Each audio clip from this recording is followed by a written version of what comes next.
Hi guys, Dirtnerd here, coming at you with a Duna episode 2, and quite unintentionally, this became a filler episode.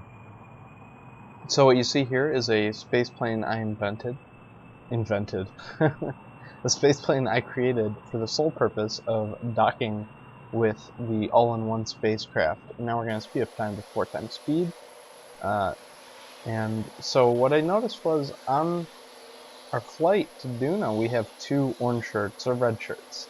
We have Bill and Bob.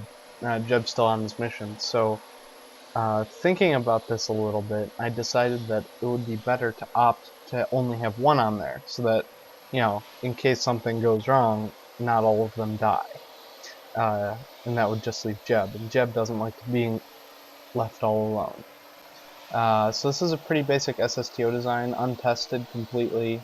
Yeah, and it was a bad idea not to test it.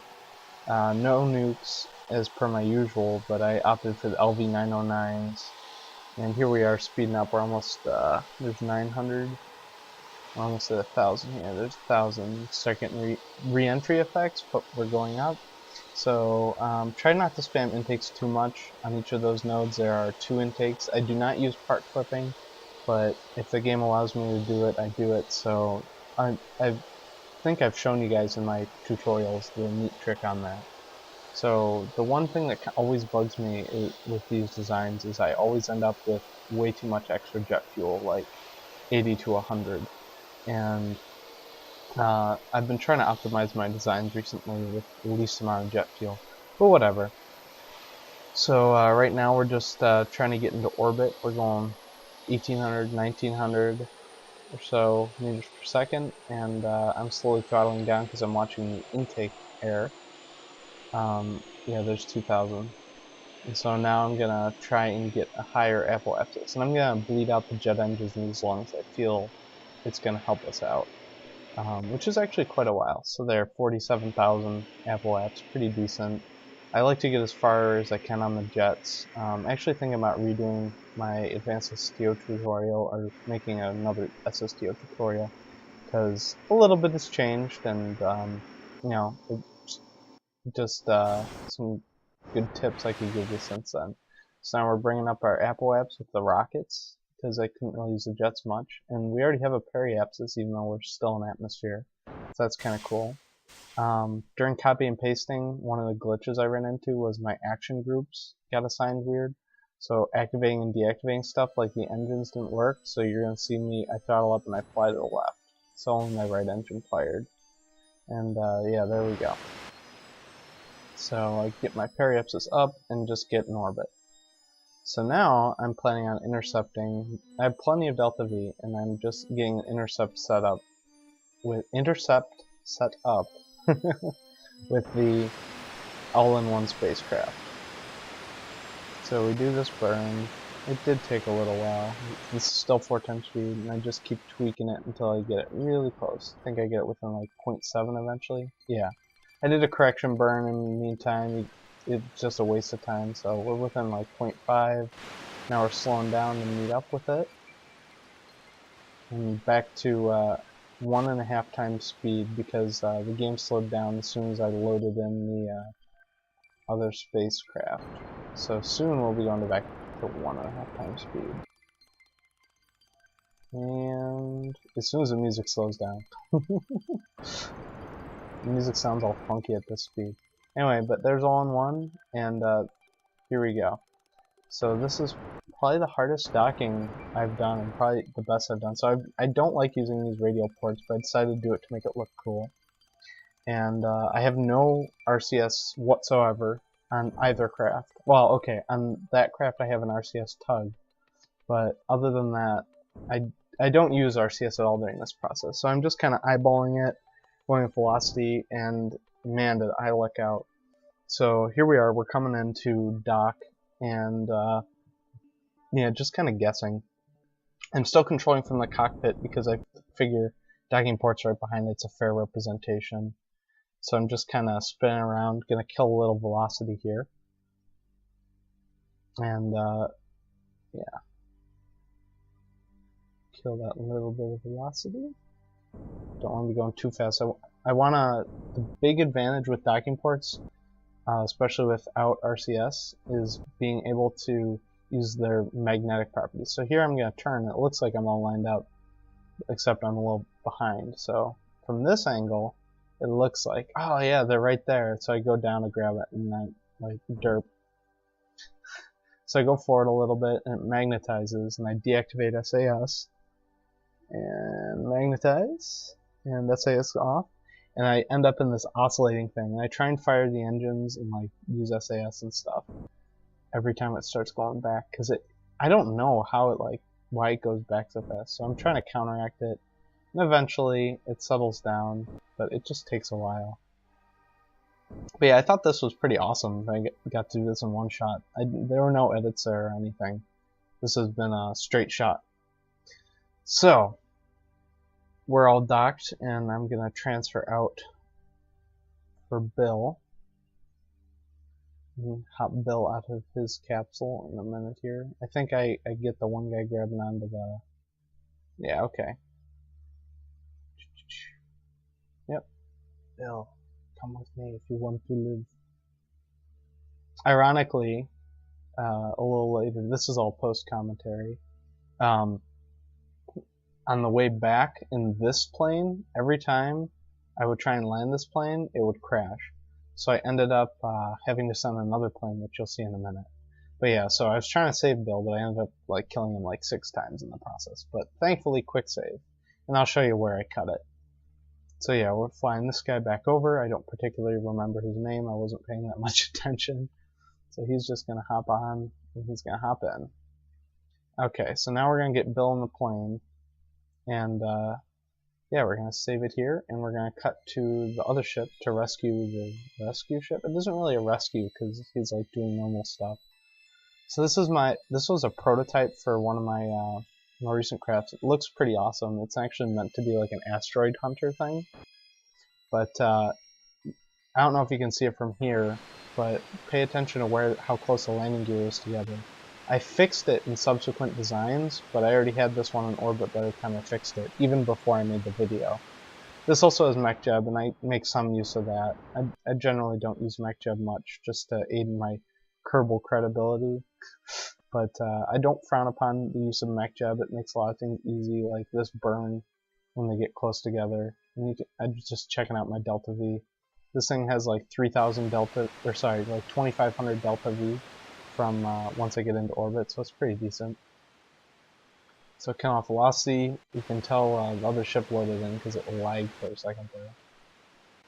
And I'm looking for it and I can't see it. And I'm using the indicator, I'm like, it should be there. Oh, there it is. It's far above the horizon, a lot farther than I thought. So now I'm taking manual control because the maneuver's done. And we're cutting back to like 1.5 times speed because it was lagging from the massive amount of parts. I mean, there are only like 400, 500 parts in that ship, but still. So I quick save it, just in case I screw anything up. And I'm gonna bring this one to a dead stop. Because I also, in proceeding to Duna, I don't want to have to carry around that Duna SSTO. Because I didn't bring parachutes or anything, and it has a really crappy time landing. So we're gonna deorbit that, but we also want to carry the Kerbal with us on the other SSTO. And the ship, the all-in-one Duna thing, is at the capacity I want. There's still some room, but like I want people to be able to go from like the crew cabin to the research lab. So I know it's kind of stupid, but you know, bear with me. Okay, so we're gonna do a dead stop here in a second, and get this a little clear so that the other one can approach it. And yeah, just messing around a little bit. I noticed that you could like get crew out through there, it looked like, or maybe it's just a glitch. But it looked like when I right-clicked on the docking port, or when I clicked on it, it showed that I could get crew out through it. Which would be pretty cool, because in real life you can actually do that. So killing off our velocity, and then gonna head over to the other ship in a second here. Not that one, that one. Okay. And we're gonna use a grabby thingy. Because it's cool. Set as target. And we're gonna go grabby thingy it. the claw. Yeah, this plane is gnarly, man. Another thing I later did was, see those side wings sticking out a ways? Those tend to like occasionally they'll blow up on landing or takeoff. And I, in subsequent designs, I also added a decoupler, actually 2 decouplers. So I had the canards actually attached via decoupler. And what ended up happening was it worked out beautifully that when I lose those 2 back wings, if I detach the 2 canards up front, it brings the center of lift back in my center of mass. It's a lot harder to control, but I actually, I tested it and I can still SSTO the design with, the canards and the 2 rear wings missing. Yeah, at the time this was just Asteroid Hunter, but I've since renamed the craft type to what was it, Astro. I came up with this whole like crazy acronym. It was like Advanced Space Plane for the Tracking and Recovery of Objects. There we go. It was the Astro Mark 1. And I've since made a Mark II because I ended up, both those giant side fuel tanks for liquid fuel are like still full. So we come and try and grab it and we like bounce off it. And finally we grab it. I'm like, wow. So I deactivate those engines, make sure they're all shut off. I transfer fuel because why not? I mean, I know my center of lift works really well with full fuel, so may as well have as much fuel as I can. And I didn't realize you could transfer fuel through the claw. And so now I'm going to speed it up. And so the reason I sped it up was because when I do this burn, every time I'm more than a third throttle, it tends to go to the right because of how I have the center mass. I guess I could have freed the pivot or whatever, but I didn't have the patience. I just kept shooting back. You'll see me throttle up all the way and then like kill it, and then slowly bring it back, and then throttle up, and kill it until I have a decent periapsis to release this. So you're going to slow it down again a little bit. And we're going to get Bill out. And there's no extra seat for Bill. So he's going to ride it out on the claw. And I have a bit of an issue. Every other time I transferred him, it was like the first time he barely touched it, it would grab. So I switch around. Maybe it's a distance thing. Alright, let's come back. And nope. Oh, yep. Okay, there we go. So now I'm gonna try and land at the Space Center, so I have to reestablish somewhat of an orbit, not a full orbit. I'm actually just gonna move my periapsis. We're pretty much on the other side of the planet, so I'm gonna bring my periapsis over the Space Center. And we have plenty of fuel, so we'll correct it as we come down. And again, this is 4 times speed. And derpy music. But Bill's definitely going to have the ride of his life. I really like how this SSTO turned out and how it looks. Gonna activate the jets. As I said, we still have most of that fuel too. And notice my periapsis is falling. It goes back and forth depending whether I'll throttle up and throttle down. And you can kind of see it just oscillate with my throttle. And I'm just trying to like ride it out until I can kind of see the Space Center, and then I'll just basically manual control from there. So we're going to start re-entry. Let's slow down time a little bit. And here's normal speed. And we're going to check out Bill hanging on the front there by his... Oh, he looks like he's having fun. I mean, those suits must be real great protection against heat and all that. So we're going to bring it down a little bit because we're still going like 1800 meters per second. In retrospect, I probably could have kept it up that high until we were over the mountains or something, but whatever. So bring it down. We're at 1000 meters per second. Bill's still re-entering. And coming down, we can actually see the Space Center. And again, this spacecraft, since it has a really small wheelbase, I had an awful time trying to land it. And you can check out my Operation Kill Bill video because that was all it was. It was this and the earlier spacecraft and all my failed landing attempts. I was like totally exasperated. I was ready to quit. Actually, I did quit for a while, and I was like, you know what? I'll come back and I'll try it one more time because I bet if we go on really flat ground, it would work. And if I did it right. So I eventually like figured out this technique where like I get it going really slow and I just pancake it on the runway. And you'll see that in a second. But keeping the thrust up because I don't want to stall. I want to have enough so I can flare as I'm coming down. But if I flare too much, as I said, the canards are still on, so I can't decouple those if I lose the back wings, which brings my, I'm going to deactivate my jets and activate my nuke because it gives me more immediate throttle response. But, alright, so we're going to come in, we're going to flare, and then we're going to pancake. So here goes a flare. Oh, did it too early. Gonna keep flaring, and I'm just gonna keep flaring until it's close. And now pancake. And that worked beautifully. No tilting, no wobbling. I even tried one time to raise the rear two line. Up, up, up, up, up, up. Whew. That freaked me out because I was like, yes, I finally did it after like an hour. But no, I was like, finally recovered. And I also quick save it at the last second because I'm afraid like I'm gonna lose him or something.